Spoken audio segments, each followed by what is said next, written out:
Imagine waking up inside a game, but as a slave. That's exactly what happens to our protagonist, a poor soul who suddenly possesses the body of a lowly servant in a noble family. Worse, he realizes he's just an extra, destined to die at the hands of future villains. But instead of accepting fate, he makes a bold choice. He'll reform those villains before they ever turn evil. From sponsoring their education to guiding them through hardship, he raises each one into a capable, kind-hearted person. But fate loves irony, because while saving them, he unknowingly becomes the greatest mastermind in the entire kingdom. 10 years later, the peaceful world has changed completely. The once thriving Federation Kingdom in the east now faces an unimaginable disaster. Dark figures emerge, the legendary 5 great sins, each wielding terrifying power. Their arrival marks the beginning of destruction. As light and darkness clash across the land, the balance of the world shatters and a new age of chaos begins. The once mighty Eastern Kingdom now collapses into dust. Everything will fall. To stop this fate, one man begins a plan that could change history. He becomes the patron of the 5 great sins, guiding their destiny from the shadows. Yet, he quietly admits to himself he never expected things to grow this serious. Books fill the quiet room, pages fluttering under the golden light. He recalls his past life, a corporate slave trapped in endless 78-hour workweeks. Now, he's reincarnated as a noble in a fantasy world, surrounded by wealth and knowledge. He picks up a book, confused by the strange symbols. His butler points out it's upside down. In this new world, he realizes he can't read, and he has no powers at all. A servant calls out, "Young master, your meal is ready." Breaking his train of thought, the dining hall is filled with a mountain of luxurious dishes, a feast fit for royalty. He takes a bite and nods in satisfaction. That was good, he thinks, as a maid offers to prepare his bath. Soon after, he finds himself relaxing in a grand bath surrounded by attendants, completely stunned. Despite the shock, he can't help but smile. Being a young master in a noble's house isn't bad at all. As he sinks deeper into comfort, he laughs to himself. This is the life, though I still have no idea where I am. As he relaxes, the maid reminds him that the young masters will return tomorrow and he should sleep early. Confused, he asks who they are. The maid smiles, mentioning young masters Leo and Antonio. She laughs, wondering why he's acting like he doesn't know his own family. Hearing the name Palacio, he freezes. The name sounds eerily familiar. Realization hits, and he collapses into the tub in shock as the maids panic around him. Underwater, panic fills his eyes as a sudden realization strikes him. He remembers the name Psychedelia, the same world from his favorite game. Memories flash, the turn-based RPG he used to play endlessly late at night. Now, he's living inside it, the same characters, the same story, but this time, he's part of it. He remembers how he used to play Psychedelia whenever he had free time. No matter which route he took, the game always changed once the 5 great sins appeared: wrath, greed, sloth, obsession, and pride. Whenever they surfaced, kingdoms and noble houses would fall into ruin.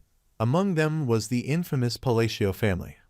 The eldest son, Leo Palacio, was called the king of prostitutes, while the second son, Antonio Palacio, was known as the king of drugs. Realizing he has possessed a body belonging to that cursed family, his legs weaken as dread takes over. A memory flashes in his mind, the game's first sub-quest: investigate the Palacio house. It was infamous for its dark crimes and secret organization, Avalon. Realizing where he's trapped, he mutters in disbelief. "Are you kidding me right now?" He remembers clearly the Palacio family is the first to be destroyed by the 5 great sins. Now he's doomed as Alan Palacio, the third son, just an extra villain in the story. Lying in bed, he sighs hopelessly, wishing he could go back to his exhausting yet peaceful life as a 78-hour-a-week office worker. He sighs deeply, realizing that even in this luxurious life, he's destined to die within 10 years. Frustration fills him. He possessed a fantasy character, yet gained no powers or blessings. But suddenly, he freezes, knowing the future is a power itself. If he already knows what will happen in 10 years, then that's the same as being a prophet. Determined, he clenches his fist. If that's the case, He'll change everything and stop this world's downfall himself. Determined to survive, he decides to reform the 5 great sins to secure his peaceful, noble life. He wonders if it's even possible after all. They're still just kids at this point. 2 months later, his plan begins. He rescues orphans from the Eastern Human Testing Center, disguised as an orphanage. The operation is managed by a kind girl named Uxia, under the supervision of his loyal knight, Evan. Despite having no powers, his small actions slowly begin to change the fate of this world. Evan calmly observes him and remarks, "My eyes are precise, you're quite skilled." Alan blinks, unsure if it was a compliment or sarcasm, replying awkwardly, "Right? Yes, of course." Trying to stay polite, he forces a smile and says, "Evan, I look forward to working with you." Inwardly, he sighs. Evan used to be much easier to read before, but now he's completely unreadable. Staring into the mirror, Alan touches his face and mutters, "It feels like my possession only reached the surface, not the soul." Evan stretches his arm with a faint smile. "Thank you for the praise, young master." Alan nods, recalling why he hired him the moment they met. Evan, a rare character in psychedelia, is known for his loyalty, a man who remains honest even when surrounded by betrayal. Alan confirms, "Yes, this was all to save the girl named Uxia." Evan's eyes darken as he remembers. "Even as a seasoned mercenary, I could tell she was no ordinary child." Chains rattle in his memory, the image of a young girl with silver hair, trapped and trembling in the shadows of a prison cell. Evan recalls the girl's strength. She was powerful enough to resist, yet for some reason, she accepted her imprisonment. Alan asks, "Why didn't you bring her here?" "There's no reason to keep her locked up." Evan hesitates, and Alan calmly replies, "You're right, but leaving her there is part of my plan." He knows it might seem like neglect, but he has a bigger purpose, something only he understands. The girl's name is Uxia, a non-human who once signed a contract with an otherworldly being, gaining terrifying powers in exchange. Uxia, the girl once trapped, is destined to become Wrath, one of the 5 great sins who would one day slaughter hundreds of thousands. Alan leans back, thinking, but if she grows up in peace, maybe she won't become Wrath at all. He smirks to himself. "I finally took care of one landmine," he mutters, trying to sound confident. Evan looks confused, while Alan waves it off awkwardly. Well, I'll just make up an excuse." But his eyes darken with resolve. It's not yet time to act. For now, he'll wait and prepare for what's coming. Evan hesitates, realizing Alan isn't ready to take action yet. "It's not yet time?" he asks quietly. Alan nods firmly. "Yes, make sure no one talks about this. Also, support them with enough funds." He hands Evan a sealed envelope. "And give this to Uxia." Evan takes the letter carefully. "A letter? Is it important?" Alan smiles faintly. "It's just to reassure her. She's been through a lot." Evan looks at the letter with respect. "A letter of reassurance. I'll make sure it gets to her safely." Panel 1. Evan rides swiftly through the streets, clutching the sealed letter meant for Uxia. Meanwhile, Alan stands by the window, murmuring, "I don't know if that letter will really reassure her, but it's at least something." The true purpose of the letter wasn't comfort, it was a coded spell, hidden within familiar phrases Alan had heard countless times. That same incantation was once used by the Archbishop himself to calm a non-human's wrath, a sacred spell of control and peace. As the spell's ancient words echo, agony of the dark, impassivity of the bright, belonging with the fall, a mysterious power stirs within Uxia's soul. The narration recalls the game's storyline during the arc of the Sin of Wrath. Chaos engulfs the world. Uxia, overwhelmed by her rage, loses control completely under the Crimson Moon. In the original game, all attempts to calm her fail, triggering a massive battle that ends in bloodshed. But now, Alan believes it might not be too late to change that fate. Stretching lazily, he mutters, "Since one problem's handled, should I move on to my next target?" Unaware of the storm yet to come.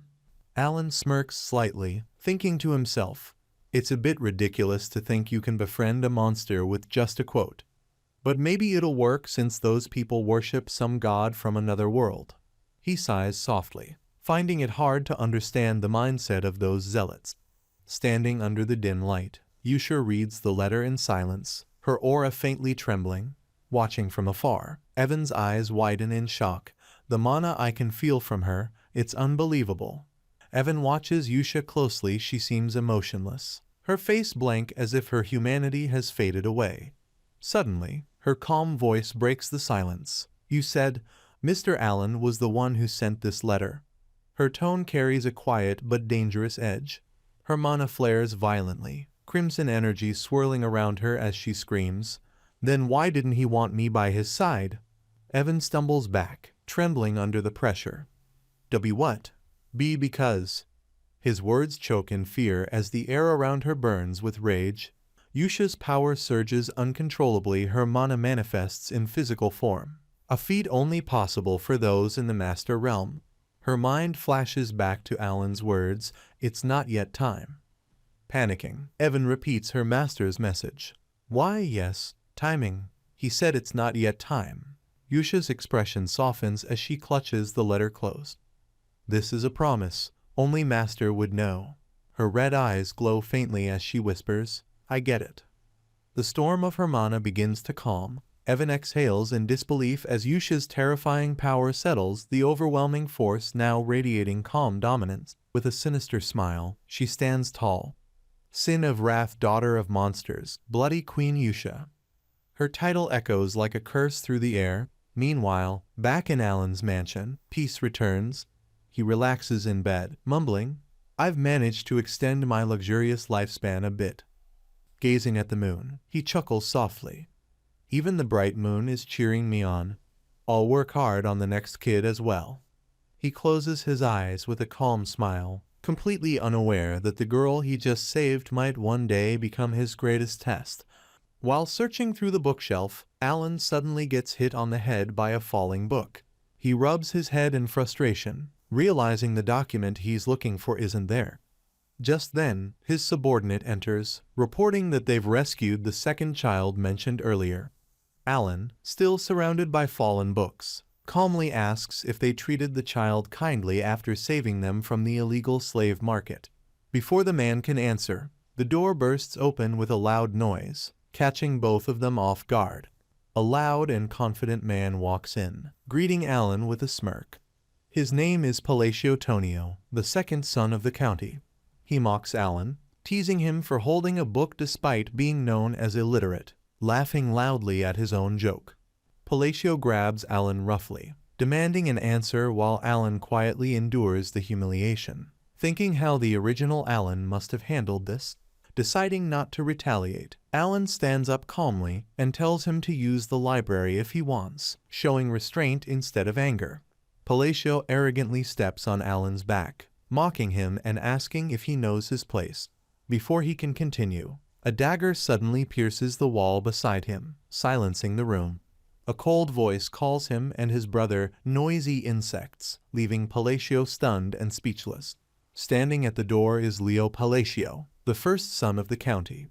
With a sharp glare, he warns them not to make him see blood this early in the morning and orders them to leave.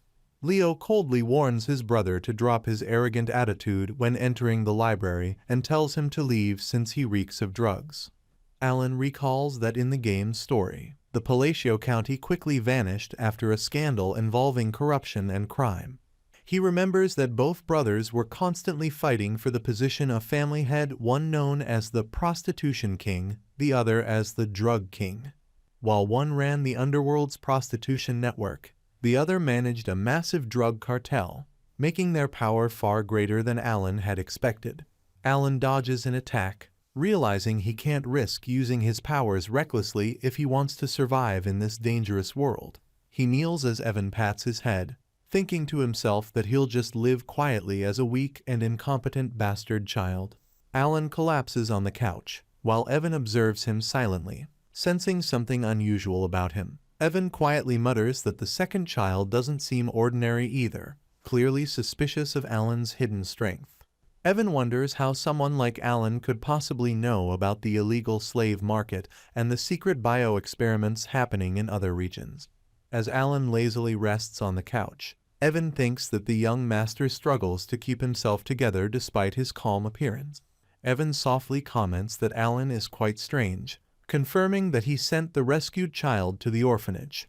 Alan quietly reflects on Evan's words, realizing that he might have underestimated himself. He isn't just unordinary, but someone with power on a cataclysmic scale. In the world's United Kingdom made up of many nations, the central power lies within the Kalyan Kingdom, a place ruled by light and politics.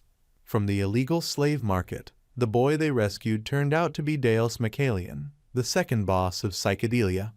Once sold into slavery, he was endlessly abused and traded, suffering through a life of pain and torment. That suffering awakened something monstrous within him. He became the embodiment of one of the 5 deadly sins, the sin of sloth, and destroyed kingdoms in ways too horrific to imagine. During this part of the story, many players were shocked by the unexpected turn of events involving Deus Machalian. Despite being known as the sin of sloth, Deus was actually a hard-working individual who always repaid his debts and helped those who aided him. Alan recalls why he told Evan to treat him kindly. While sipping his tea, Alan explains that he sent Deus to the orphanage because the time isn't right yet. Evan understands immediately, asking if the letter sent to Yusha mentioned the second child. Alan nods, saying he added a few lines of casual conversation as well. Alan mentions that he asked Yusha to take care of a slightly ill child he sent to her orphanage. The scene shows Yusha and the others helping the boy who appears weak and fragile. Standing alone under the moonlight, the boy remains silent, his eyes hollow as if drained of emotion. Someone approaches him quietly, footsteps echoing in the still night. The mysterious voice speaks softly yet coldly, calling out to him, saying, "You're broken." A strange mark glows faintly on the boy's arm. The mysterious woman notices and mutters that those are traces of that forbidden entity. She realizes the truth. It was the Black Goat, a being of chaos and corruption. Despite its taint, she smiles eerily, saying the great moon has still chosen him, congratulating the boy for surviving its mark. With a wave of her hand, dark energy swirls around them as she commands him to embrace his power and unleash his true potential. The white-haired woman extends her hand with a smile, promising that if he remains loyal and follows the order given to him, his wish will be granted. Her voice echoes like a curse, "You shall have your revenge." The dark power surges, wrapping the boy in a glowing storm of energy. As the magic subsides, she lifts a sealed letter toward the moonlight and calmly says it's time to send her first reply. The letter gleams under the night sky as she adds softly, with a light greeting. The morning sun shines over the mansion, bringing a brief moment of peace before chaos strikes again. Alan sits in the library surrounded by books, frustrated as he searches through countless pages. He sighs, asking where the third boss is, realizing there's big trouble. One of the guards bursts in, panicked, shouting that the second young master, or rather, the scum, has caused a commotion again. Alan looks up, confused and tense, responding with a single word, "What?" A man lies motionless on the floor, his body surrounded by faint traces of dark energy. Someone mutters in disbelief, "That scum is dead." Already, the scene shifts to a solemn funeral hall. The man's body now rests in a coffin as black-clad figures silently mourn. An elderly lord clutches his chest dramatically as 2 women beside him cry out, "My lord." Meanwhile, Alan sits nearby, expressionless, as whispers of boredom fill the air. Someone complains about hunger, while Alan thinks to himself, realizing how twisted this family truly is, like something out of a dark fantasy novel. The lifeless body of Tonio lies in the coffin. The narrator notes how his accidental fall seems suspicious. Something doesn't match his memory of the event. Back in the game's story, Leo laughs maniacally, claiming he finally killed that vermin after years of waiting, declaring himself the new rightful heir, Count Palacio. Alan observes quietly as someone explains that Leo cried out with joy after the murder, unable to hide his excitement. They suspect Leo or his followers are behind it. Alan looks at the coffin calmly and thinks to himself, "Anyway, I just have to resolve the 5 deadly sins." A year passes peacefully. With the succession issue resolved and Leo taking over the drug business, The county enters a calm and stable era. Inside the mansion, Alan enjoys tea with his aide. They spend the afternoon reading letters while discussing future plans. Alan mentions that during this time, he and Yusha have become pen pals. He believes keeping in contact with her could be useful someday. As Alan reads her letter, a faint smile appears. He softly remarks that the kids seem good when seen from this perspective. Alan reads through a sponsor list and notices new names added to the orphanage's donors. His aide points out that it's surprising how the small orphanage keeps gaining more sponsorships. Alan agrees it's unusual, but still a good thing. The aide changes the topic, mentioning that the Information Guild has found a new clue related to the matter Alan's been investigating. Alan takes a calm sip of tea and replies with a faint smile, saying it's a relief to finally hear some progress. The evening is calm as Alan enjoys tea with his aide, thinking everything is running smoothly without any issues. Suddenly, a loud scream breaks the peace. Something terrible happens in the distance. At a drug distribution site in Margot, two men discuss business. One praises the Palacio family's eldest son for his generosity, while the other mentions their organization has grown to hundreds of members. But before they can finish their conversation, an explosion shakes the area.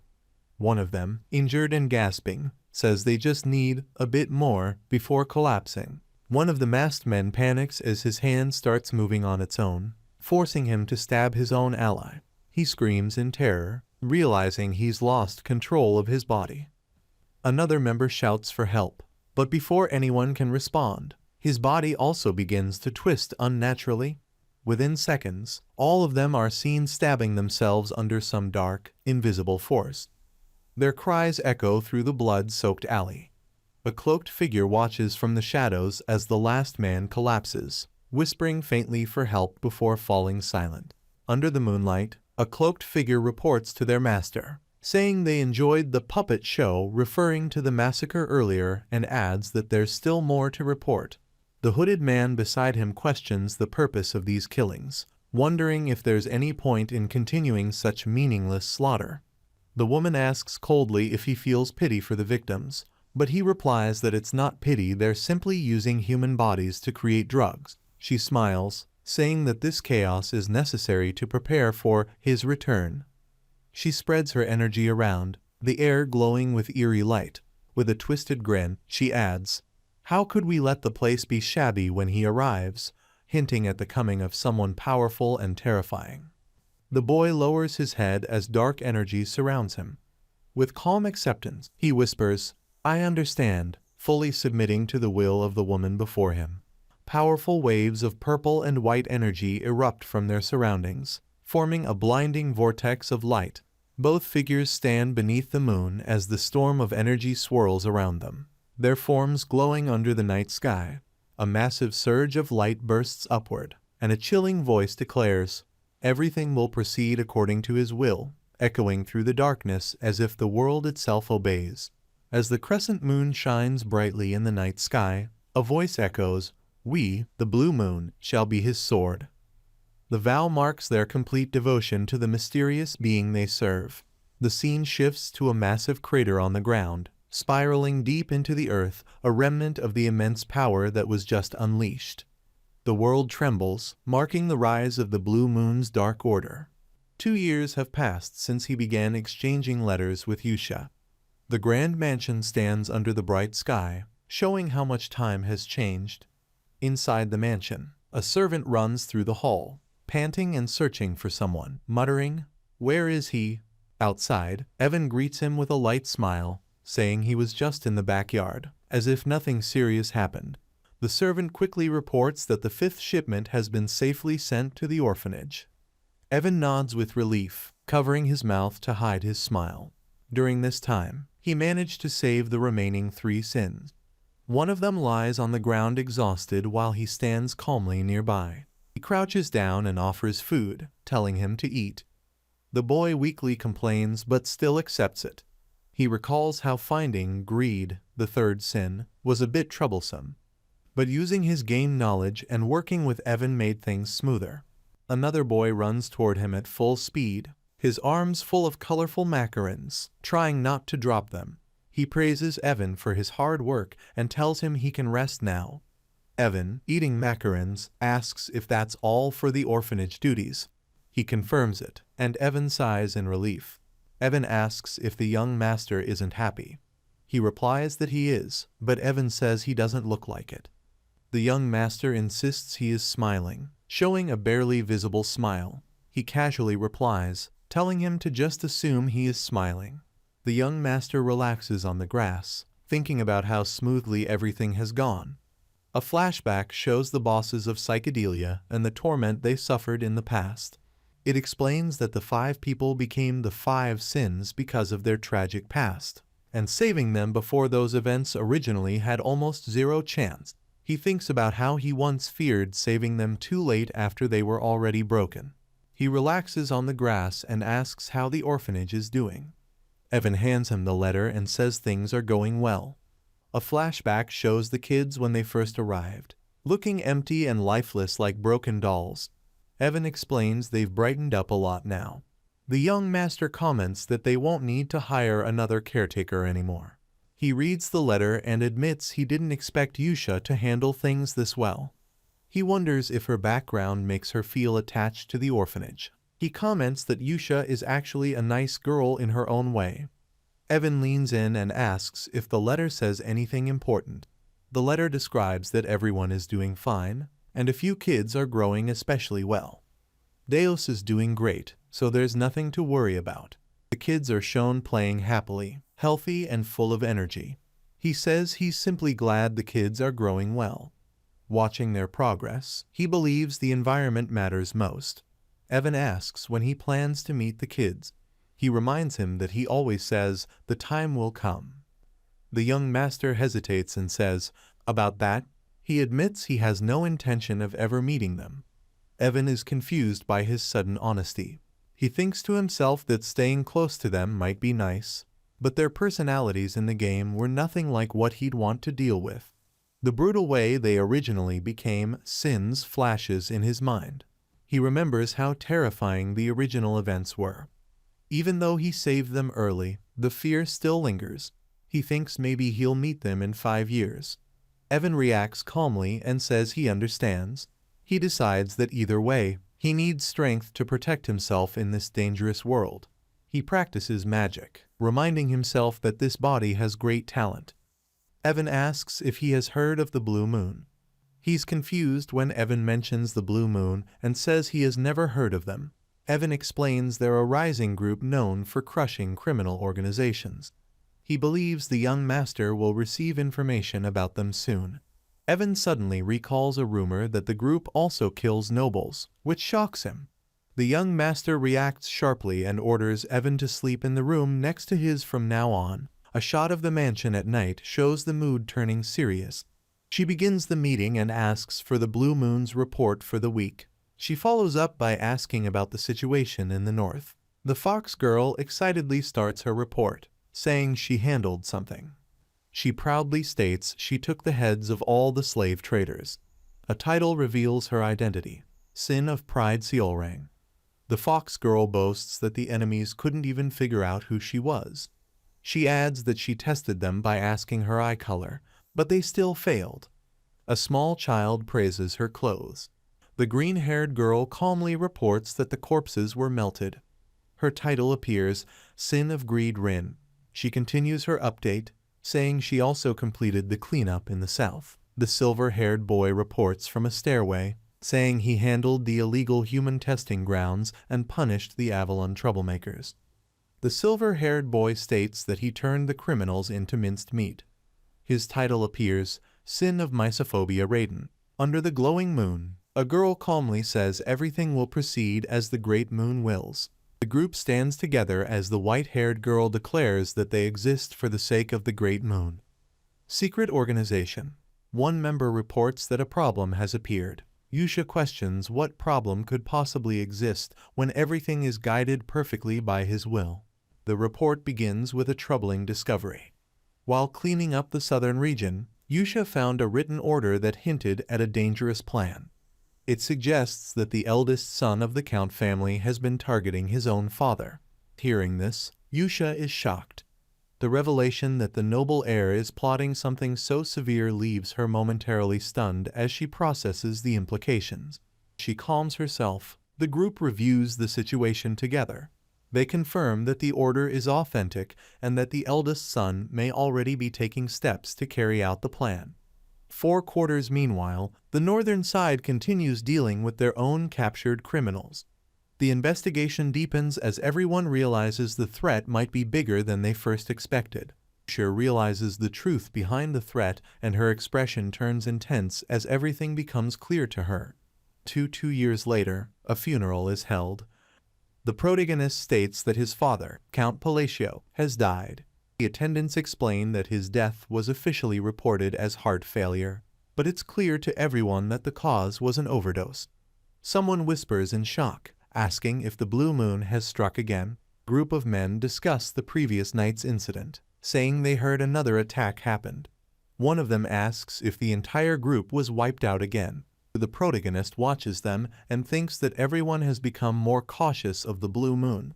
3. The narration states that the Count's death, with no one mourning him, quietly came to an end. The man stands silently at the funeral, his expression unreadable as the event fades into silence. Evan asks Alan what he plans to do now, since the situation in the mansion is becoming uncertain. Alan thinks about how the first young master might take control soon. Evan looks at all the bags on the floor and asks why there are so many. Alan lifts a suitcase and calmly says that they're going to run. Evan panics, asking if Alan is really leaving. Alan clarifies they're not running away completely, they're going underground. Alan lifts another suitcase. Evan asks if by down, Alan means the town of Rodmill. Alan confirms. He explains he has been planning to leave for a small town south of Palacio called Rodmill. A carriage waits outside as they prepare to depart. From a balcony, the first young master watches them suspiciously, realizing something is happening. Breakfast sizzles on the pan as toast and eggs cook together. Alan calmly flips the toast, preparing the meal with smooth, practiced motions. Alan plates the food while Evan walks over carrying drinks, both following their usual morning routine. After 3 days, Alan suddenly returns home and is shocked to find that it's now his brother's funeral. Alan returns to the mansion and struggles to believe he's back here. He notices something strange: his brother is already dead, even though he was supposed to die at a different time. Alan examines the body closely and realizes his brother was stabbed directly in the heart. He wonders who could have killed him, confused by how the timeline has changed. 2 guards panic when they see Alan, quickly apologizing and avoiding eye contact out of fear. Alan watches the crowd and notices something is off. He quietly wonders what's wrong with the man acting strangely. Evan rushes over through the people and calls out to Alan, addressing him as young master. Alan asks Evan if he found anything. Evan hesitates, saying he did find something. Evan nervously asks Alan if he is the one who wiped out Avalon overnight, shocked by the possibility. Alan stays silent, lost in thought as he notices the people around him whispering in fear. A sudden realization hits him, and he reacts with confusion.